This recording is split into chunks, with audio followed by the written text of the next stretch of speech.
bandar itu tahu, ini kalau gua tawarin 1-20 kali mungkin nolak. Tapi kalau 50 kali gua tawarin, kemungkinan jadinya ada. Didengar tuh, ganja tidak akan menyebabkan Overdosis. Jadi mari kita Akhirnya satu malam gue panggil lah bokap gue. Pak, jangan kaget ya mau ngaku nih. Gue bilang Gary udah make nih. Kan nggak ada edukasi. Ada satu cara Pak untuk berhenti putau yang efektif. Apa? Pakai gue bilang gitu.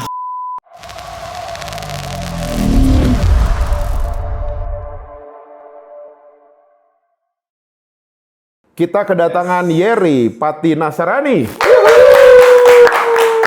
Thank you. Yer, gimana kegiatannya? Masih ada 3 kegiatan. Ya. Ayah hadir, bicara narkoba, dan toleransi antara umat beragama. Masih konsisten. Masih ya? Solid. Solid. Alright. Sedap.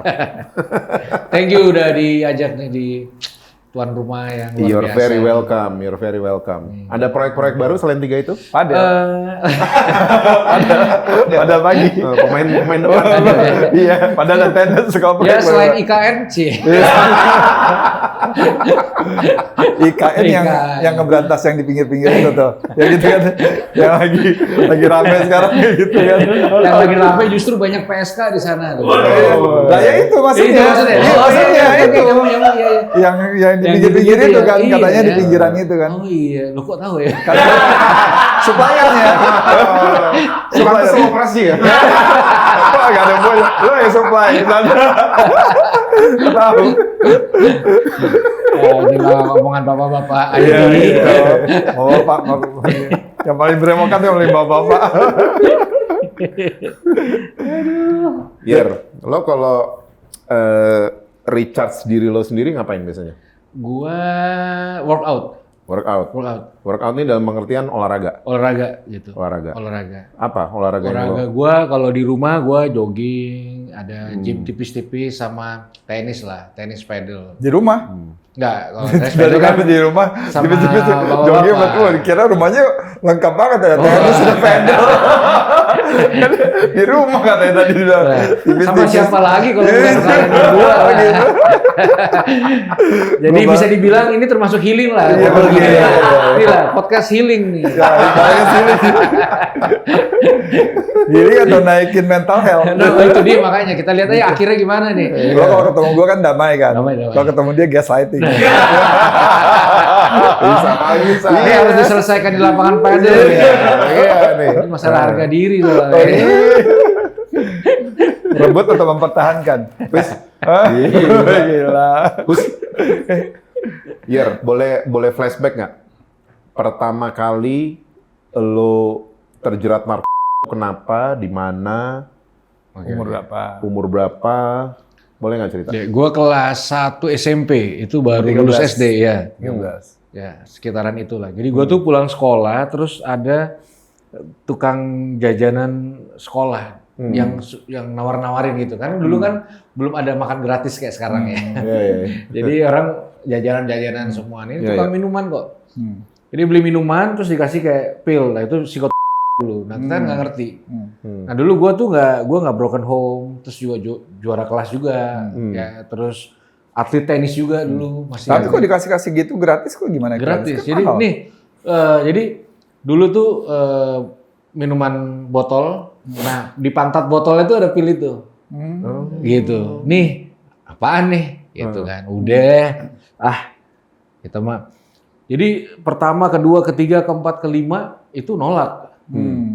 Nah sekarang gue baru ngerti teorinya. Bandar itu tahu, ini kalau gue tawarin 1-20 kali mungkin nolak. Tapi kalau 50 kali gue tawarin, kemungkinan jadinya ada. Oh gitu. Nah, jadi gue kalian di konsistensi dari dianya, lalu dia memprovokasi rasa penasaran gue dan rasa bising, karena tuh kalau keluar pintu keluar pasti ketemu dia. Ya udahlah, berisik terus juga penasaran. Memprovokasinya gimana? Maksudnya? Jadi memprovokasi artinya dia nawarin terus gitu. Oh terus-terusan. Jadi kan kita kayak berisik amat sih gitu. Udahlah biar berhenti lah gitu loh. Nah itu kan sebenarnya bagian dari modus operandi kalau diurai ke sekarang itu. Ya udah itu pertama kali tuh masuklah dulu. Dumolit, Nipam, masa-masa psikotropika itu, Lexotan, Nggak, waktu pertama kali lo coba tuh apa yang lo rasain? Wah, jadi gue inget hari itu gue blank tuh. Gue nggak Blank. inget apapun. Yang gue inget, gue dulu dikasih sama oma gue uang Holden. Nah gue bayar bajai pakai uang Holden tuh pokoknya. Gara-gara minum Gara-gara itu. itu. Jadi gue nggak sadar hari itu yang terjadi apa gitu. Berapa Holden tuh kalau boleh tahu? Pokoknya dua lembar gede lah pokoknya. Waduh, cukup Jadi itu banyak uang itu. buat gue simpen buat kenang-kenangan gitu. Tapi karena obat ya, jadi gue waktu itu gue kehilangan kesadaran total. Jadi gue coba ingat sampai hari ini, kayaknya blank tuh, skip tuh hari itu.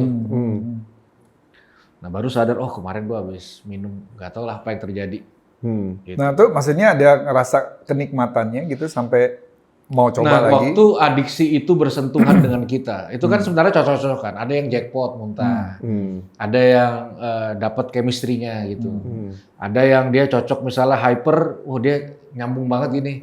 Waktu dia coba misalnya ini, unfed, ada yang downer, dia ngegaya gitu. Nah, kebetulan waktu perjumpaan pertama ini benar-benar menggoda gitu. Kok bisa sesuatu yang gua rasa tuh klop banget gitu. Which is gue punya sedikit struggle dalam waktu jadi atlet dulu. Nah, latihan terus dan tuntutan sekolah. Dan waktu itu bokap gue juga lagi getol-getolnya ngelatih, jadi lebih banyak keluar kota. Tapi gue no problem, bukan ada problem khusus dengan bokap gue. Jadi masa kosong itu akhirnya membuat gue mulai membuka ruang dikit-dikit sama drugs itu. Nah, Berarti lo waktu kena adiksi itu klop dong? Klop. Chemistry-nya dapat? Dapat.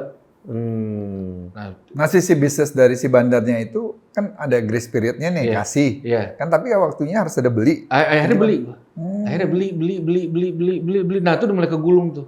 Dari depan sekolah itu? Iya, dari itu. Jadi akhirnya dalam waktu Pakai uang siapa? uang dulu masih bisa beli yang dibilang goceng serauk itu. Oh, gitu. Iya. Masih gitu. Nah, akhirnya Tahu goceng serauk nggak? 5.000.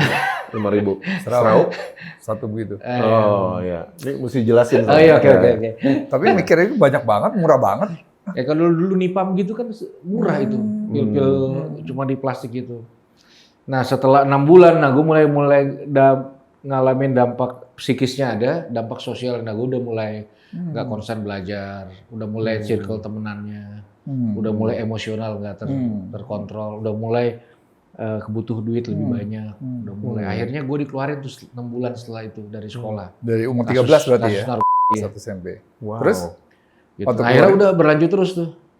Nggak, pas dikeluarin dari sekolah, lo kemana? Di rumah aja gitu? Nggak, pindah sekolah. Pindah sekolah lain? Pindah sekolah lain. Berarti lo nyari dong tuh, penjual itu? Ya akhirnya gue nyari, gue ini akhirnya mungkin setahun 2 tahun gue udah mulai ngerti gimana beli beberapa, jual beberapa, selisihnya buat make gitu. Akhirnya progres kan tuh, mulai kenal ganja. Ganja dulu ada Budastik namanya tuh, apa? Ya udah, terus mulai kenal yang lain, alkohol segala macem. Nah itu udah berubah lah. Itu udah masuk dalam satu dunia yang anta beranta lah. Terus akhirnya kenal kenal jarum suntik, mulai akhirnya berantakan semuanya. Lo sampai ke itu? Sampai itu kan jadi Sampai masa-masa umur itu tiba-tiba masuklah yang namanya putau. Bukan 100% sih, orang bilang ampasnya tapi masa itu hampir semua kena, hampir semua. Ampasnya itu kan putau seingat gue. Iya itu. Iya kan? Jadi dia tidak dikategorikan murni, tapi karena waktu itu masih impor dari Niger, dari ini. Jadi tingkat kemurniannya tuh belum dicampur sama bandar-bandar di sini, gitu. Nah itu akhirnya udah mulai masuk dalam, kalau itu kan udah mulai ada gejala putus zat. Nah sakau kan itu sakit karena putau. Gitu kan. Makanya dari sakau jadi sange. Ada juga istilah sakau itu dipakai. Nah itu sebenarnya gejala putus zat yang diakibatkan oleh putau, tapi yang berbeda dengan substan lainnya. Jadi kalau orang ngeganja, dia masih bisa seminggu sekali. Waktu pas party. Nah ini tadi yang gue mau tanya nih. Iya kan, pas. Jadi beda-bedanya lo bisa tahu? Iya gitu. Jadi kalau pas patungan yuk.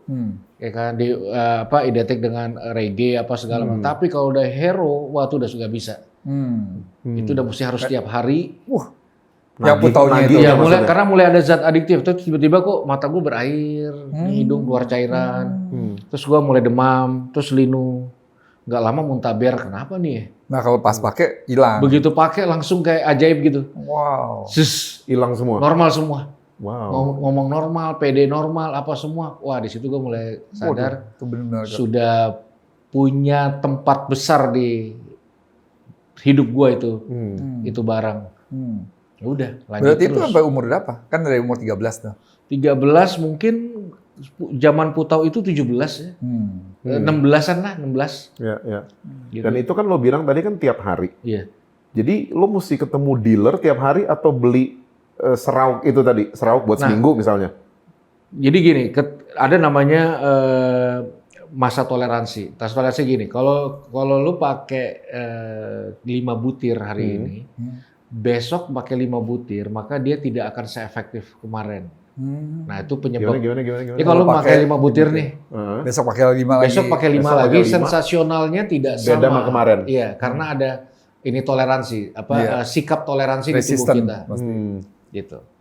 Jadi mesti dia nambah. akan nambah terus, dia Wah, progresif gila. terus. Loh, berarti kalau sini 5, terus besok misal 6, Ya, terus makanya besoknya- zaman itu yang overdosis banyak. Betul, yang psikotropika. Betul. Kecuali ganja, ini buat edukasi. Ganja tidak mungkin menyebabkan overdosis seperti kayak psikotropika atau heroin dan sebagainya. Jadi didengar tuh, ganja tidak akan menyebabkan Overdosis. overdosis. Jadi mari kita enggak. Terus Thailand kita.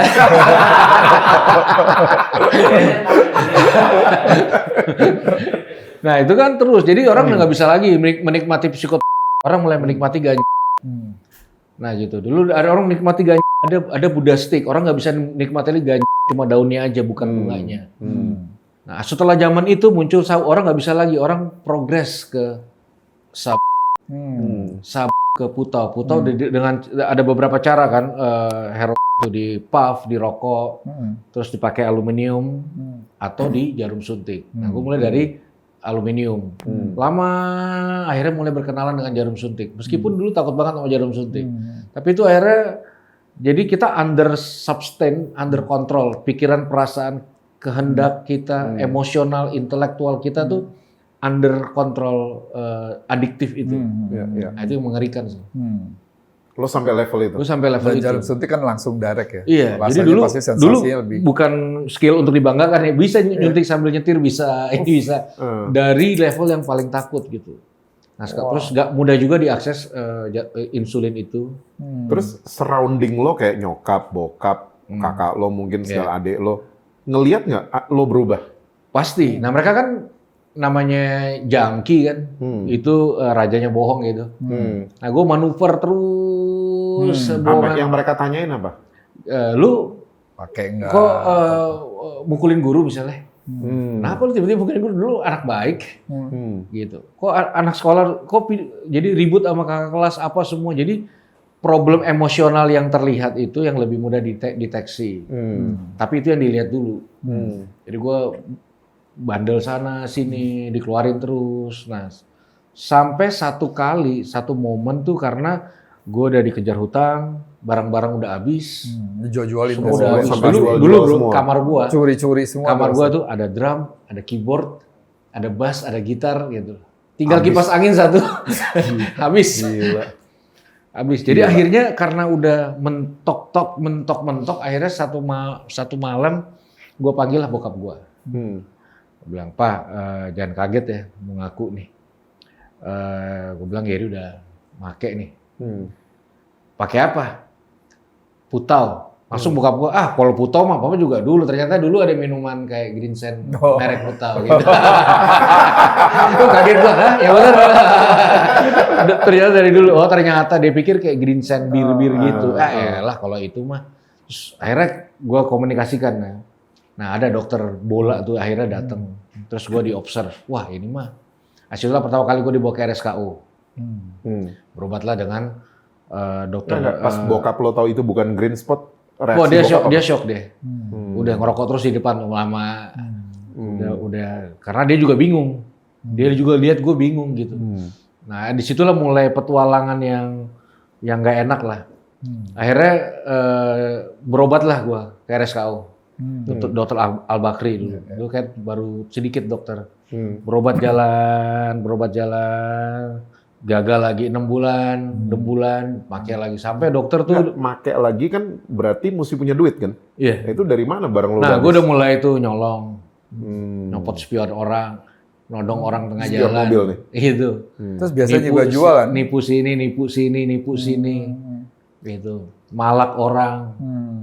Gitu. Sampai pernah bobol ATM gua dulu. Ya jadi, nah akhirnya udah gimana, uang jajan goceng 5.000. Make dulu 200 sampai 300.000 per hari. Nah udah kita brutal lah saat itu. Nah itu udah, nah waktu itu bokap nyuruh abang gua, ini lu jagain adik lu deh. Jangan sampai dia tuh makin jauh. Nah ada abang gua lah yang nemenin gua ke dokter. Gitu. Nah sekali punya masalah lah dia. Gitu. Siapa? Abang. Iya. Gue minta dong. Itu kan. Mas, tar dulu nih, gue udah hancur lebur nih.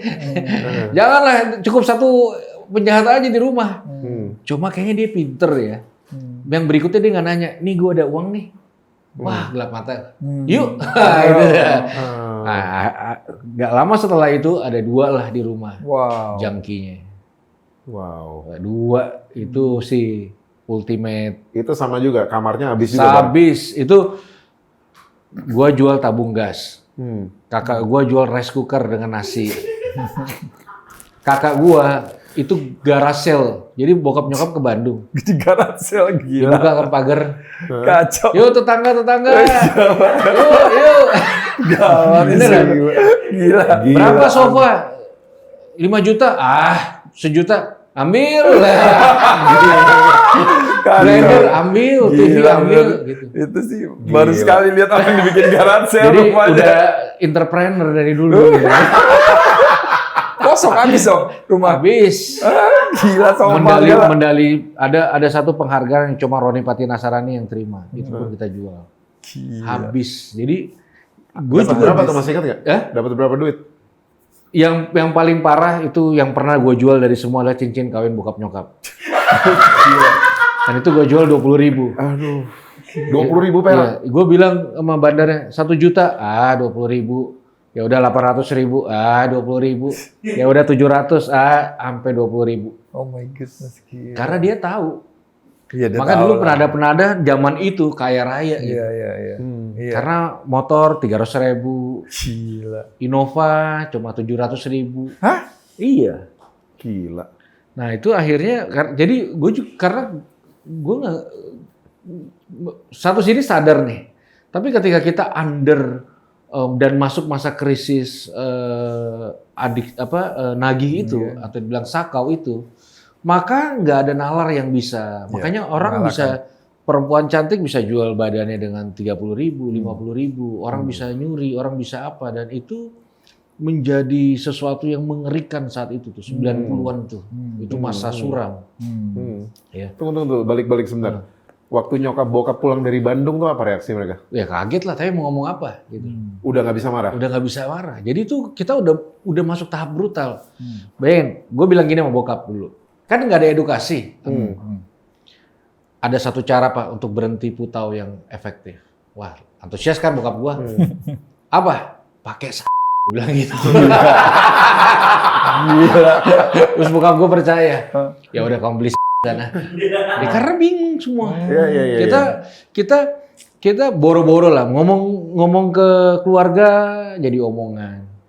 Ngomong ke gereja apalagi saat itu. Nggak ada solusi. Jadi kita semua menyelesaikan secara autodidak. Mungkin sampai masa-masa ini ya masih banyak orang-orang yang mungkin nonton podcast ini relate gitu ya. Struggle yang jadi kayak silent struggle aja. Berat banget tapi nggak bisa ini mulut keluar. Iya, nggak bisa menyampaikan. Begitu. Iya. Dan akhirnya jadi satu fase yang cukup panjang itu. Panjang berdua lagi. Sampai umur? Ya mungkin sekitar 20-an lah. 20-an terus mulai parah itu. Pertama fisik gua. Berarti nggak sempat masuk kuliah dong? Enggak, puji Tuhan. Tapi masih puji Tuhan ya. Tapi berapa kali digerebek gitu. Ngalamin lah ditembak, lari masuk kali, masuk got. Itu berkali-kali gitu. Jadi kita hidup tuh hidup macam apa begitu kayak nanti dikejar polisi, nanti dikejar sindikat, nanti dikejar pasien karena kita nipu. Udah begitu terus kegulung-gulung. Bertahun-tahun dan akhirnya mulai masuk fase yang jadi gini, mau berhenti nggak bisa. Jadi masa honeymoon-nya habis. Udah nggak relate lagi. Jadi orang make nggak happy gitu. Cuma buat normal aja. Bisa makan nasi, bisa ngobrol enak gitu. Kenapa nggak bisa happy-nya tuh? Karena nggak mungkin bisa happy karena waktu dia putus zat itu. Ya. Kan kalau kita pakai kan ada momen yang bisa happy-nya juga. Nah itu awalnya. Ya. Nah jadi nanti setelah sekian lama, mungkin di atas 5 tahun, dia cuma menormatif.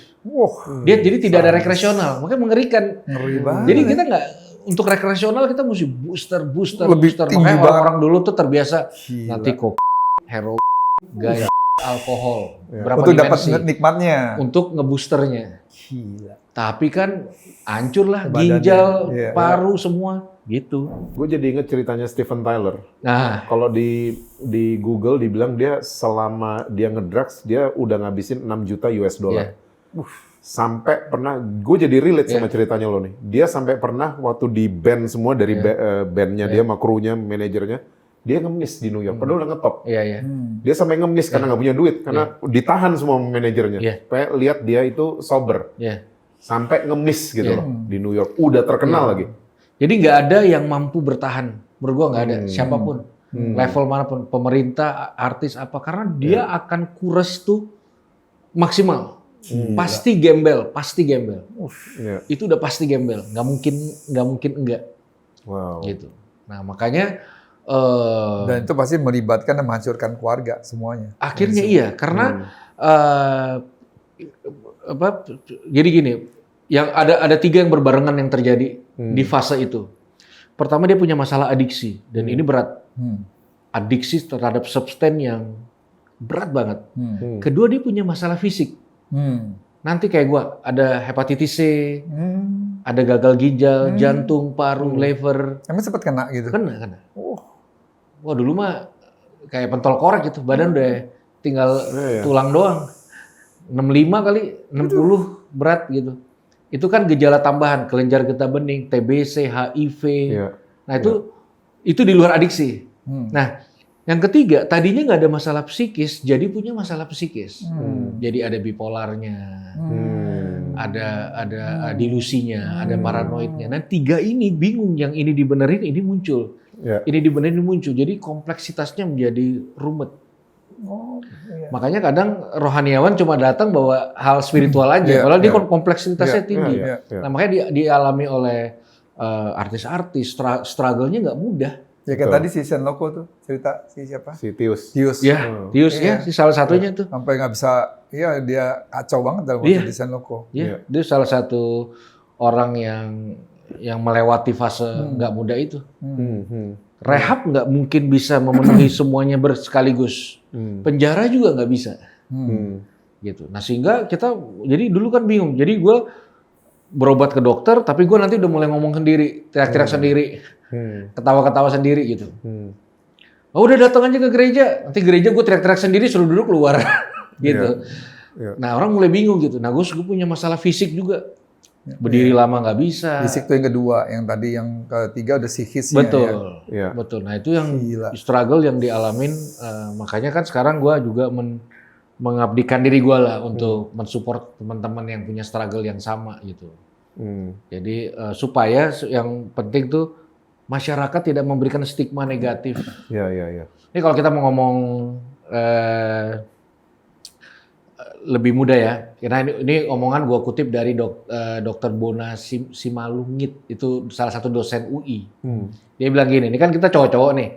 Kalau lu mas pernah orgasme dan lu masih pengen, tentu lu masih pengen kalau lu pernah. Substan tertentu itu menghasilkan sensasional berkali-kali lipat di dalam psikis dan ledakan endorfin dopamin dari orgasme. Betapa sulitnya lepas dari situ. Kita yang di level itu aja belum tentu bisa tahan untuk tidak mau mengalami lagi secara organik tubuh kita. Ini substance tertentunya, Ya, maksudnya substansi wanitanya. kayak heroin, sabu dan sebagainya. Masuk golongan 1 tuh, golongan yang memang golongan berat gitu. Dan itu kan memang kimiawi, ada sintetiknya, ada semi sintetiknya. Kayak gitu. Nah, itu kurang lebih struggle yang dilewati orang-orang melewati ini. Lo pernah ngalamin apa ya, momen yang the darkest moment? Oke. Kayak tadi Steven Tyler Iya, sama iya. ngemis. Ada sih. Nicky Sixx Motley Crue pernah ditemuin di tong sampah di Iya. padahal udah terkenal gitu loh. Iya, iya. Jadi Apa ya? ada 2 pemicu gitu. Jadi satu kali siapa sih yang nggak mau tobat gitu kan? Kebetulan gue papa Kristen, mama Katolik, ya gue ke gereja lah. Waktu gue ke gereja orang bilang lo ikut retret lah, kayak gitu kan. 3 hari ya udahlah, kali-kali bener, gitu kan. Tapi baru hari kedua gue udah dipanggil nih sama leader retret itu. Wah, ini anak nih, wayanya nih. Emang ketahuan gimana? Kenapa? Jadi mereka menganggap gua akan mengganggu dan merusak yang lain. Mereka nuduh gua bawa barang, gitu. Padahal gua niat bener tuh. Mereka bawa gua mengajak teman-teman mabuk gitu. Aku bilang, akhirnya gua kan ya namanya masih dalam pengaruh. Kalau mau ribut apa, akhirnya gua dipulangin. Gua kecewa banget gitu. Gua dipulangin, terus ya udah. Akhirnya gua bilang, gua nggak akan bergaul dengan orang rohani deh. Nah, gue gaul sama teman-teman gue. Nah dulu zaman bengkel awal-awal tuh, SCBD. ya SCBD. Jadi gue sama teman-teman itu gue lagi berobat, lagi beli, ada yang ulang tahun. Nah itu udah nggak tahu deh. Sekali gue dicari, kemana nih si Yeri nih? Gue udah di depan speaker, depan stage itu, mulut gue udah berbusa di situ. Nah teman-teman gue ngangkat buru-buru. Karena mereka takut urusan polisi, gue dibuang di comberan. Gitu. Wow. Itu dari bengkel situ? Iya. Wow. Karena orang takut urusan polisi. Jadi gue bangun pagi-pagi, alah ini mah surga nolak, neraka juga nolak. Gila, masih hidup, suka tolong. Iya. Bangun Di gue. Comberan itu. Iya. Oh my goodness. Lah, gila. Jadi, nah, berapa hari setelah itu, gue masuk kamar gue kunci gue copot, gue ambil racun serangga. Dulu racun serangga ada yang cair kan. Nah, jadi gue isi 1 gelas. Nah, udah gue mulai tulis surat tuh buat bokap. Pak, kalau Yeri mati jangan salahin mama ya. Terus buat jangan salahin, gue nggak mau kalau gue mati nih orang tua salah-salahan. Kan ini bukan salah kalian. Nah, itu tergelap gue. Gue membayangkan ada bendera kuning nanti, peti mati gue masuk, orang happy. Nah, momen itu gue membayangin, gue mungkin masih bisa nggak ya gue kuliah? Ada nggak ya kampus mau terima gue? Ada nggak perusahaan mau terima siapa mau jadi istri Pas gue? lo bangun di comberan itu? Jadi di depan gelas yang udah gue isi dengan racun itu. Oke. Jadi mungkin 4-5 jam gue meratap dan menangis di situ. Ya tapi kejadiannya setelah itu. Dari masa Ya, karena gue pikir udah orang spiritual yang katanya punya kemampuan dari gereja ngebuang juga gua. kan. Iya. Besti ngebuang gue juga. Jadi gue mau kemana gitu. Kalau orang bilang kayak tempat lo bukan di surga, ya udah gue pergi ke tempat yang gue diterima deh, gue ke neraka aja langsung deh. Gue bilang gitu, nggak apa-apa deh. Orang bilang jalan tol, gue jalan tol nih sekarang gitu. Akhirnya gue minum tuh, strike 1 gelas. Lo minum? Gue minum 1 gelas. Gue pastiin supaya nggak setengah-setengah gitu. Jadi kunci juga gue copot gitu. 5-6 jam. Nah, gue mengakui itu adalah pengalaman spiritual gue pertama kali. Gitu. Gue nggak ngerti lah dulu. Meskipun gue Kristen, gue nggak yakin banget lah itu. Ya istilahnya kalau zaman dulu tuh Alkitab masih alas bong sabu lah, gitu. Tapi gue ketolong lah malam itu. Dan itu membuat kayaknya ada nih nggak kelihatan nih, kayak setengah-setengah takut, setengah tahu kayaknya beneran ada nih. Karena gue udah mengeksekusi, makanya disclaimer buat teman-teman yang benci banget sama penyalahguna ya. Terus penyalahguna nggak takut sama hukuman mati, karena mereka sudah menghukum diri mereka sendiri. Hukuman mati nggak akan buat penyalahguna jerak. Kasih kepedulian yang akhirnya membuat jerak gitu. Jadi nggak layak pelan-pelan. Dan akhirnya di sinilah gue podcast. Setahu gue, orang yang akses narkoba untuk kebutuhan adiksi bukan kriminal, bukan kriminal gitu. Jadi nggak layak tuh dimasukin penjara, dia suruh minta maaf sama siapa, korbannya dia. Aneh banget gitu. Menurut lo nih, orang kena narkoba itu kenapa? Orang kena narkoba penyebabnya kayak ada stigma yang, kalau lo masuk di dunia hiburan rentan sama narkoba. Apa yang dia ceritain semua nih, gue jadi baru tahu kan adek gue pakai dari umur 13.